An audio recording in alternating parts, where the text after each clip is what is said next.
Okey, yang ni saya berbuka 4 hingga 6 orang. Sup gearbox. Sup gearbox ya? Ya, betul. 3-4 orang makan ni? Ya, betul. Cakap mango thai. Siakap mango thai? Ya, betul. Oh, dia macam kau mangga. Dia jenis macam kerabu mangga macam tu. Sotong sambal pipik. Sotong? Sambal pipik. Sotong sama bibik beda benda. Nama pun dah pelik dah. Dia macam pipik-pipik Dia gitu kan. pedas dia. Budak-budak boleh makan lah. Ketan masam lemak cekor. Cekor.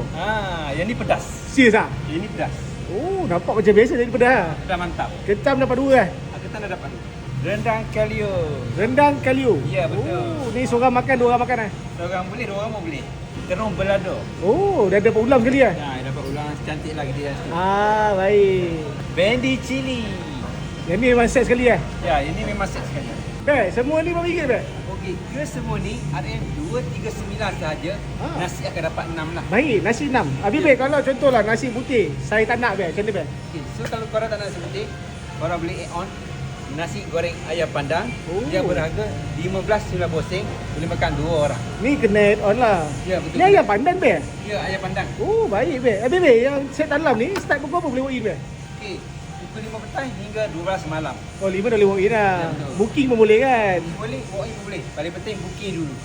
Okey, takut ramai Bek. Tapi ramai lah. Nama dia apa ni? Okey, nama saya ni ialah Set Keluarga. Set keluarga. Set keluarga. Habis saya buka lah. Boleh? Okay, Bek. Nice set. Terima kasih.